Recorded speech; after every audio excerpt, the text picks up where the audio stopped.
Kako se širi koronavirus? Baje po spletu ne. Zato bomo, dragi veroučenci in veroučenke, z drugim marčevskim srečanjem nadaljevali kar takole.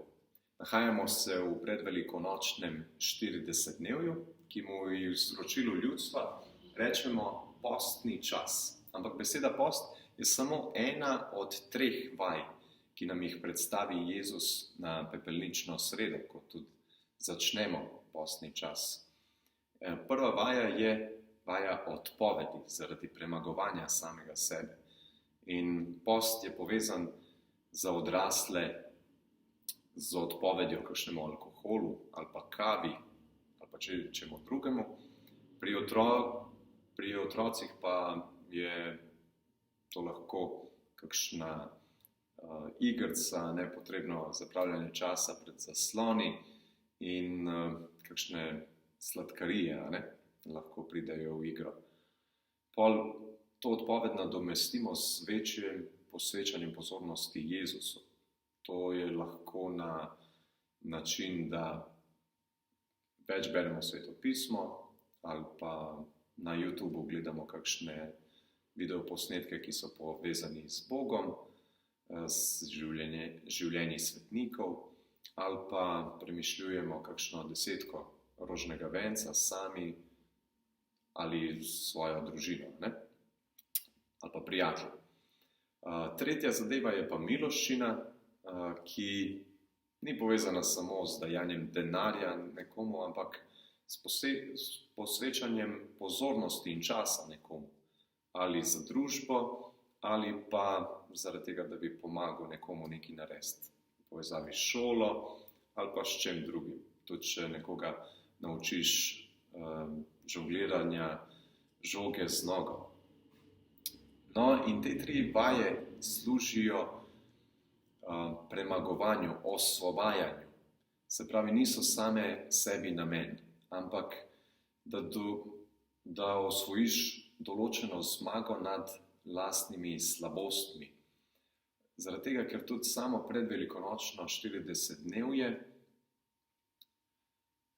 je namenjeno pripravi na Jezusovo zmago nad smrtjo. In ravno to je prva postaja Via Lucis, poti luči, ki za razliko od poti križa, ko premišljujemo dogodke v povezavi z Jezusovim trpljenjem, je pot luči namenjena meditaciji dogodkov po Jezusovi smrti. In prva postaja, prvi dogodek je ravno njegova zmaga nad smrtjo. Zato je vedno druga postna nedelja, ne glede na to, ali smo v letu A, B ali C, ko poslušamo odlomke iz Matejevega, Markovega ali pa Lukatovega evangelija, namenjena dogodku Jezusove transfiguracije. To je ena beseda, ki je podobna tismu filmu Transformers, ko se avtomobili spreminjajo v ene take bojevnike, ali pa Power Rangers, ko se navadni najstniki spremenijo v ene bojevnike s posebnimi močmi. Zdaj, pri Jezusovi transfiguraciji gre za nekaj drugačnega. Jezus vzame sabo apostola Petra, se pravi prvega papeža, pa še 2 brata, Janeza in Jakoba. Janez je napisal tudi svoj evangelij. No in pred njimi Jezus zažari kot sonce, spremeni nekako svojo zunanjo podobo na ta način. Bolj svetlo izgleda, kakor pa, ko nenadno pričkemo luč v temi. In povabil je tudi 2 pokojna starozavezna preroka za priči česa.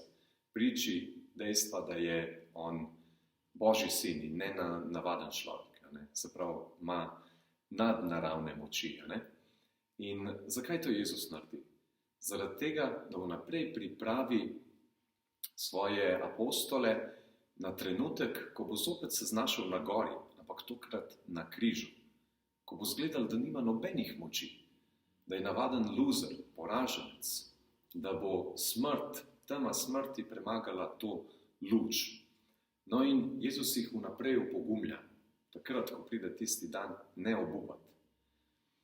Opogumljajoča tolažba. Se pravi, premišljevali smo že o drugem blagru, blagor žalostnim, kaj ti potolaženi bodo.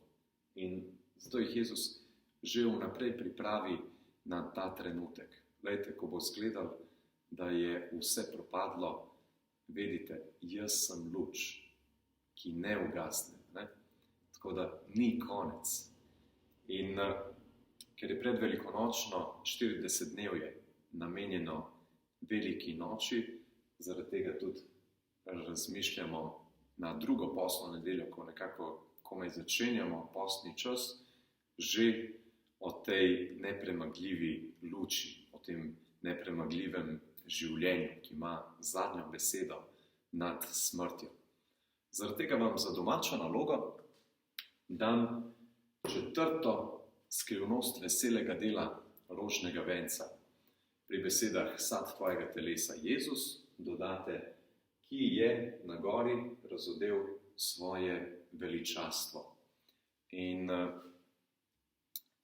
to desetko lahko zmolite sami ali pa svojo družino s pomočjo korone.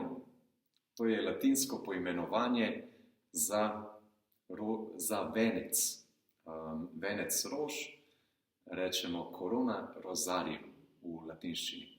Tako da prijetno druženje s tole korono.